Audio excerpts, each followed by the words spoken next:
I just want to say sorry that I had to cut it off so early, but I only have, such a space limited on my computer. So, but we're back. So we're gonna do this, the second part of this, because I can't wait to hear more. So, what else you want to share with us?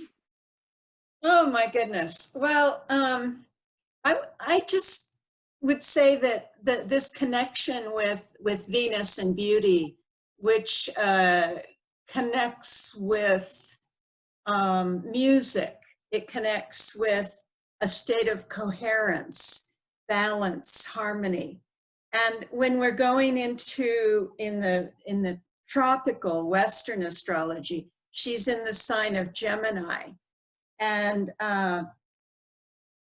when after she goes direct, then she'll move into Gemini in the sidereal, of course, because we're different about 23 degrees. But anyway, so in the Western system, which I use, the sign of Gemini is not only the lovers and the twins and this sense of duality of everything. And like the time we're in a time of duality. There's great compassion and hearts opening and care and the emotions are opening. And it's also this, it has the other side of the grief and the sadness. So it's about duality, but it's also the sign of the muse. Yes. Is a lot about the divine muse within each one of us. And however we play, however we can create, each one of us, because each one of us has a gift. And I know the work that you do and the work that I'm doing with sound, it's to support people in finding their gifts. What is the original intention? Why you came to this planet? Why did you take embodiment? What is your gift that you have to share that is unique?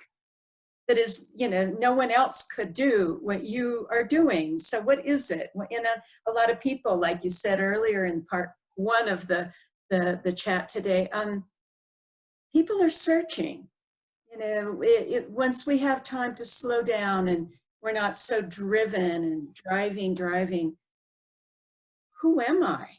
What am I here for? And that's something that a lot of people are looking for. And this connection with Venus and the divine harmony in the music within each one of us. It might take the form of a dance or a piece of art or a ritual, anything that brings a sense of balance and harmony into our lives, and as an offering to all of humanity as well. Yeah. No, I agree, because, like I was talking to you about my dream that I had on my vision board for a long time, and it finally got created. It's about me always having an academy, a healing academy, and I call it Ancient Healing Academy. And finally, we got credited. Now I can start the school, which will start in September. And it's all about that. It's how to meditate or how to heal, or it's a whole 3-year course that people have the time now to really go from either 1 year, 2 years, or 3 years. But there will be a diploma that will be given to them, and they can teach and they can really practice this work. So that's always been my dream, is to really do this healing for every being in the world, because everybody needs it. Everybody needs to understand it. They don't have to work with it, but they can heal themselves daily, by practicing and by studying and by meditating. Sound is also going to be part of it. So me and you will talk about that later, because I would love you to be part of it somehow. That's wonderful. There will be different teachers, and of course it's going to be through video. So, me and you can share about that. I didn't mean to just spring that on you like this, but no, it's perfect. And actually, I often think of the Greek academies and, the schools set in nature. We weren't in classrooms necessarily. We might have been sitting under an old tree with a master teacher and learning about all these principles. And I often feel that we're recreating that when I do the sound retreats, the sound alchemy trainings. It's for 4 days, and we just really go deeply into the chanting, the mantras, the principles of the science of sound and how we can apply this to benefit our lives and others, and how we can find our key tones that liberate. So I often imagine that as we're together gathering, it could be little small groups, you know, or bigger, whatever, number, two or more, and we're creating this idea of the old academies again. That's what came to me, you know. Ancient learning and studying. Yeah, ancient healing has been a long time my label, in a sense, if you want to call it. But then when I put the academy next to it, it felt so right, you know, because this is what I want to bring, is all the ancient traditions. And then, of course, we can have travels. We can go to those places once a year, you know.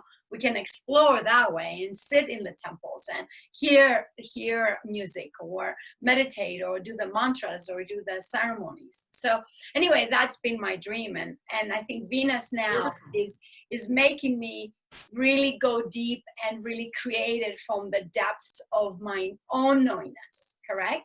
Because you said we all have gifts, but we all have gifts and might be the same with someone else, but also very different and unique for each one of us, because we bring our own twist, we bring our own experience to it. And I think that is what teachers, the ancient teachers, used to do. They taught through their experience, not because they had a book and read a book or they heard it on TV or something like that. It's their own experience. And I think this is what, to me, Venus is about. She takes you deep in your core to experience you, and then you can offer it. I think that's so important, and it reminds me of using our senses. Like we use our senses when we're touching, we're feeling, we're singing, we're practicing some sort of poetry, or we're doing something in nature. This brings in the senses, the aromas. It brings ourselves to life. Without nature, I feel like I'm dead inside. So I try to be outside every day. And, you know, the movement, the visual movement and color of nature, the smells, the sounds, everything.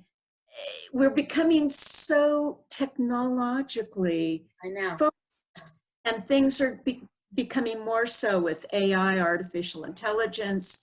We're having to use more computers for virtual teaching.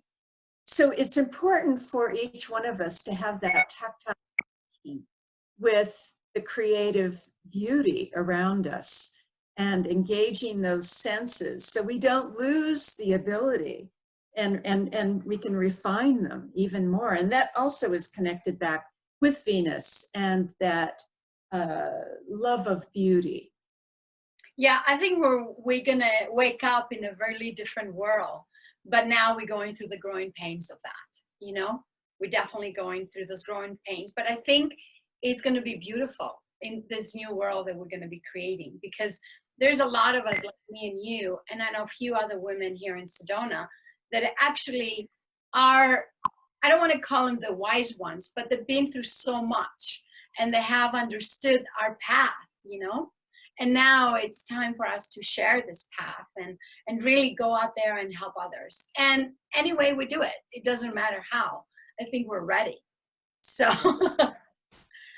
and I'm also excited.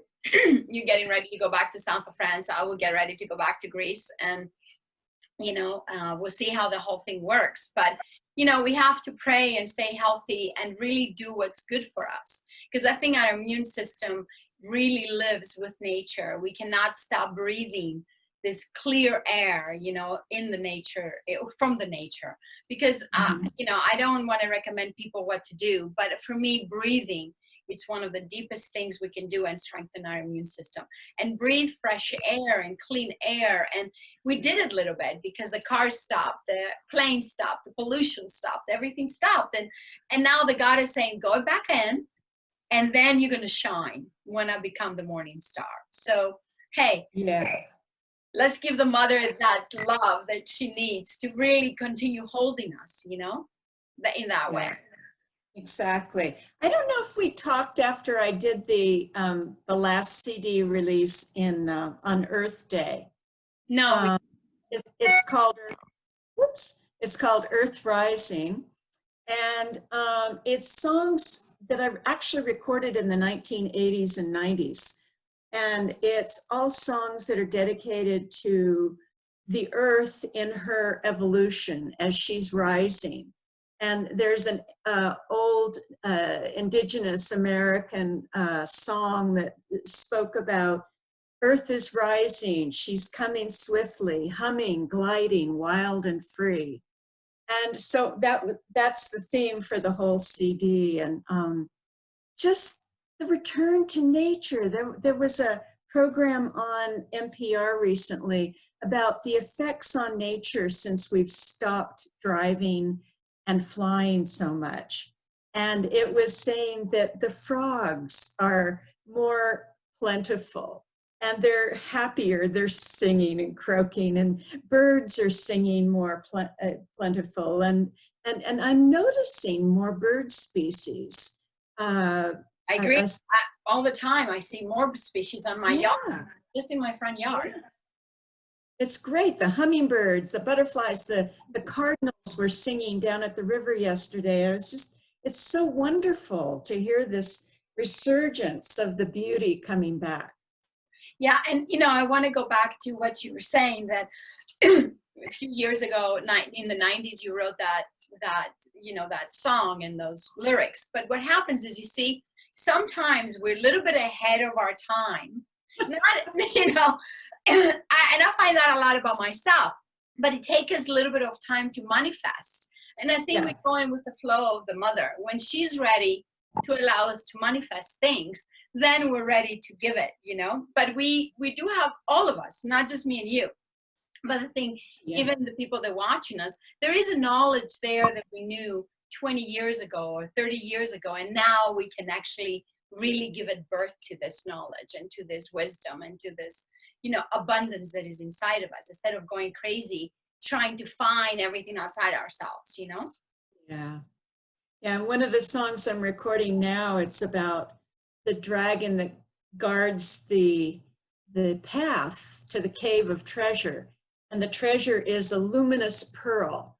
And it's that allegory for the pearl within, the pearl within our own awareness. And there have been so many layers through accumulated karma and pain and mistaken identity of who we are, and all these belief systems that come crashing in from society and from thousands of years of processes in the human journey. And that pearl is just sitting there. That luminous pearl is just sitting there waiting for us to unfold enough to get to it, to be quiet enough to discover that it's been there all along. So in that is consciousness, gifts, all kinds of illumination. And when I first started on the path, and that's many years ago, my first guru actually did what's called the Blue Pearl meditation.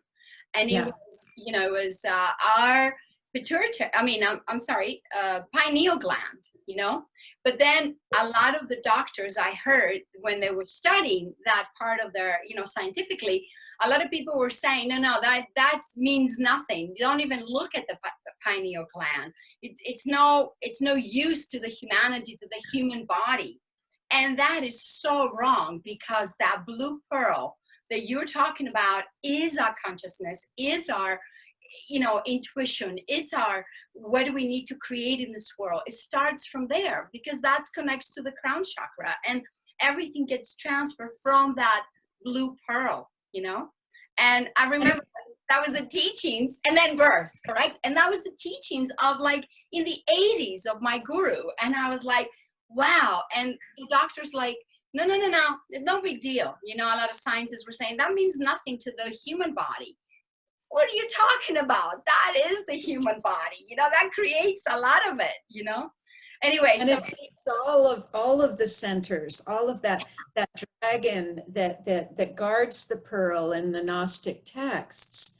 It's our own inner dragon energy, our chi power, Kundalini. And it's mostly sleeping. And so the lyrics in this new song, are about, awakened sleepers to that magic long denied, I love it. I love it. You know, it's the same thing as the snake in the Kundalini energy, because it sleeps and then it starts rising up to the blue pearl. It's a specific, you know, meditation. So yeah, I think all this knowledge is time to come out, but actually to be connected from the Gnostics, from the Hinduism, from the ancient Greeks, from every ancient tradition. That's why I call it ancient, you know, healing academy, because I love all this to be one. Instead of separation. I don't like the separation anymore. Right. So thank you for that. Beautiful. I can't wait. I can't really wait to have that. That CD. I can't wait. So is there anything else you want to share? Oh gosh, I could we have to. Well, just that Venus has been at her brightest. You know, coming back to our Venus a little theme, she's been at her brightest. Okay, Venus has been at her brightest illumination recently. You know, it's like that big burst of brightness right before she goes into the underworld, and she was conjunct the Pleiades as well. I believe it was recently. So you know, the seven sisters, and it was just beautiful to see the faint vision of the seven sisters behind her. On some of the nights, you could just make out the stars shining behind her. It was so beautiful. I know, she's just a beautiful star, and I love her so much. And I'm glad we talked about her. I just thought, you know, it's Friday, let's talk about Venus. And then, you know, it's a beautiful. And everyone around, to everyone in the evening sky, if you just look northwest after the sunset, she's shining as bright as anything, and she'll be there until the 28th of May, I guess. And then she's going to go behind the sun, and yeah, and then she would hide for a few days, for 40 days, and then she's going to be bright again. Well, on that note, thank you so much for doing this with me. And I want to continue doing this together whenever it feels right, even when you go back to France. I think me and you should just really get together once in a while. And it's really fun. I love it, because we speak the same language. We do. Well, we've been speaking the same language since we met, correct? The goddess has been our work for many, many years. So thank you. Thank you so much, Annie. Aphrodite. Aphrodite, yes. Oh, Magdalene, or. Namaste, everyone. Thank you for joining us. Please subscribe, and please make some notes if you want something else to hear on underneath our videos. Just ask me any question you like, and if there's any questions for Ani, I will actually have her link there. Thank you so much. Take care.